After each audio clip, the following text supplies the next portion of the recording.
కేసీఆర్ గారి కూతురు కవిత కొత్త పార్టీ పెట్టిందట. నేనేమో అమెరికాలో చాలా బిజీగా ఉన్నాను. ఇరాన్ యుద్ధం ఆపకపోతే 850 కోట్ల ప్రజలు నష్టపోతారు 200 దేశాల్లోని. రాత్రి పగలు ట్రంప్ గారితో, స్పీకర్ మైక్ జాన్సన్స్తో, లీడర్స్ అందరితో చర్చలు జరిపిస్తున్నాను. ఈ లోపున మన తెలుగు రాష్ట్రాలను సర్వనాశనం చేయడానికి అనేక మంది ఇంతకుముందు ఎలా పార్టీలు పెట్టారో అలాగే తెలంగాణను సర్వనాశనం చేయడానికి కవిత ఇంకొక పార్టీ పెట్టింది. ఎవరు పెట్టించారు, ఎందుకు పెట్టించారు అవన్నీ మీకు తెలుసు. అందుకే 1000 మంది ఎక్స్ఎమ్మెల్యేలు, ఎక్స్ఎంపీలు, ఎక్స్ మినిస్టర్లు ఒక్కరు కూడా జాయిన్ అవ్వలేదు. కేవలం తండ్రితో ఉన్న గొడవ. అప్పుడే చెప్పారు కేసీఆర్ గారు 2008లోనే. కవిత నా చారిటీ సిటీకి వచ్చినప్పుడు, సార్ మీరు 10 కోట్లు అడిగితే 15 కోట్లు ఇస్తానన్నా. కవిత అడుగుతుంది ఎంత ఇమ్మంటారంటే, కవిత నమ్మొద్దు, ఏమీ డబ్బులు ఇవ్వద్దు అని. కేవలం అన్నతో ఉన్న గొడవలతో తండ్రి సెటిల్ చేయకపోతే లక్షల కోట్లు ఆస్తి కొరకు, ఎందుకంటే కేసీఆర్ గారు తెలంగాణ ఏర్పడినప్పుడు 1,40,000 కోట్లు మిగిలింది. ఆయన 10 సంవత్సరాలు వెళ్ళినప్పుడు 25 లక్షల కోట్లు దాదాపు బడ్జెట్.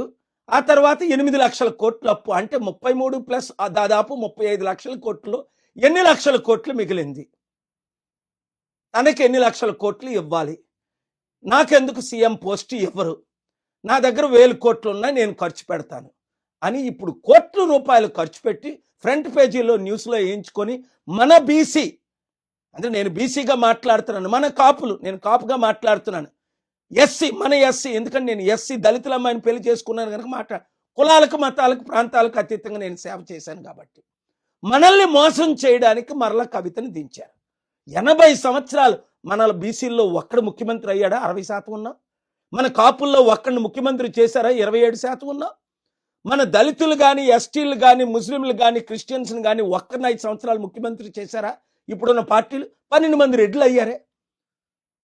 3% ఉన్న వాళ్ళు 3 అయ్యారే. మనల్ని అవ్వనెవరు?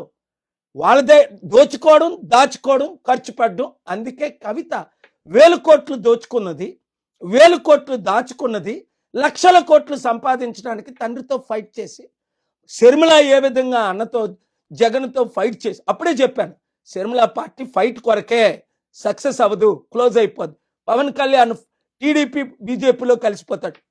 చిరంజీవి కంప్లీట్గా కాంగ్రెస్ పెట్టిన పార్టీ కాంగ్రెస్లో విలీనం అవుతాడని 2008లో నేను చెప్పలేదా? 2011లో ఆయన విలీనం అయిపోలేదా ఎంపీ తీసుకొని? ఇంకెన్నిసార్లు మోసపోతారు? మంచి వారికి అవకాశం ఇవ్వలేదా కోదండరాం లాంటి వాళ్ళకి? కనుక ఈ ఇప్పుడున్న 2-3 కులాలే కదా 80 సంవత్సరాలు మన తెలుగు రాష్ట్రాలు వెళ్తున్నాయి.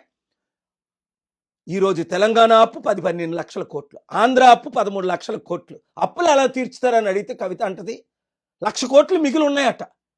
అంటే ఆవిడ కనీసం ఏబిసిడీలు కూడా తెలియదు. 1,00,000 కోట్లు మిగలలేదు. సంవత్సరానికి ఇప్పుడు తెలంగాణ గవర్నమెంట్ అప్పు చేస్తుంది 1,00,000 కోట్లు దాటి. వడ్డీ దాదాపు 50,000 కోట్లు. ఆదాయం కేవలం 2 లక్షల కోట్లే. అర్థం చేసుకోండి. వీళ్ళ వలన, కవిత వలన ఎవ్వరికి ఒరిగేది ఏమి లేదు. కేవలం తన ఫైట్ కొరకు. BC, SC, ST, Christian, Muslims అందరూ ఏకము కండి గద్దరన్న చేరిన Praja Shanti party. Chief secretary Danamayya గారు Mala, IAS chief secretary Rosaiah గారు మాదిగ. కులాలను పక్కకు పెట్టి రండి పాల్ గారితో చేరుదామని మన ప్రజాశాంతి పార్టీలో చేరారు. రిటైర్డ్ డీజీపీ సాంగ్లియానా గారు ఇప్పుడు కూడా బ్రతికే ఉన్నారు. ఇలాంటి 100 మంది గద్దరన్న లాంటి వారు ఎందుకు చేరారు? నేను ఒక్కడనే అభివృద్ధి చేయగలను, అప్పులు తీర్చగలను, కంపెనీలు తీసుకొచ్చాను, కంపెనీలు తీసుకురాగలను, ఎకానమీని డబుల్ చేయగలను. ప్రపంచంలో ఉన్న నాయకులందరూ నాకు తెలుసు, బిజినెస్ లీడర్స్ అందరూ తెలుసు.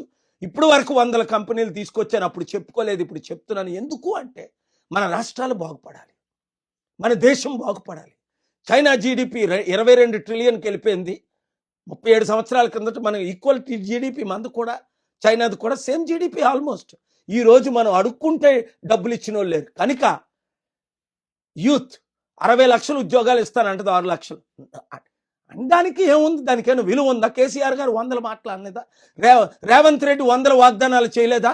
మోదీ గారు డాలర్ని రూపాయిని ఈక్వల్ చేసేస్తానలేదా? 56 రూపాయలు ఉన్నప్పుడు ఇప్పుడు అదే డాలర్ 96 రూపాయలు అయింది. వీళ్ళని నమ్మి మీరు మోసపోతారా? మన బీసీ, ఎస్సీ, ఎస్టీ, క్రిస్టియన్, ముస్లింలు అందరూ ఏకం అవుదామా? మీరే నిర్ణయం తీసుకోండి. మోసపోతారా?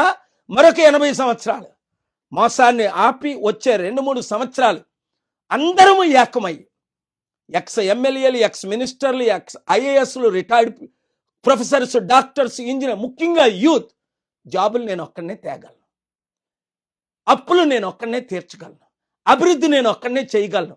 అందుకే ఈరోజు ట్రంప్ మొదలుకొని ప్రపంచ నాయకులందరూ నా సలహాలు తీసుకుంటున్నారు, నాతో కూర్చుంటున్నారు, నాతో సమయం గడుపుతున్నారు. ఎందుకు? ప్రాబ్లమ్స్ అందరికీ తెలుసు, కానీ ఎవరు సాల్వ్ చేయగలరు? చేయలేరు. చేయగలిగారా?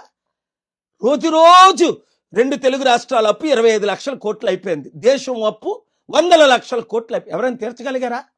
మరి తెలుసుండి మీరు మోసపోతారు ఎందుకు? మరలా ఈ అవినీతి కుటుంబ కుల అవినీతి కుట్ర పాలకుల్ని ఎందుకు మీరు మళ్ళీ సపోర్ట్ చేస్తారు? ఎస్, వాళ్ళు మీడియాకు ₹1 ఇచ్చి ఫ్రంట్ పేజీలో వస్తారు. అది వద్దు. మనకి మార్పు రావాలి. ఆ మార్పు మనమే తేవాలి. ఆ అభివృద్ధి మనమే చేయాలి. మనం అందరం కలిసి పోరాడాలి. ప్రజాశాంతి పార్టీ, అవినీతి లేని పార్టీ, అందరినీ అభివృద్ధి చేసే పార్టీ. మీరు నేను కలిసి చేద్దాం. 2028, 29 ఎలక్షన్లో సంపూర్ణ మెజారిటీతో 2 తెలుగు రాష్ట్రాల్లో గెలుద్దాం.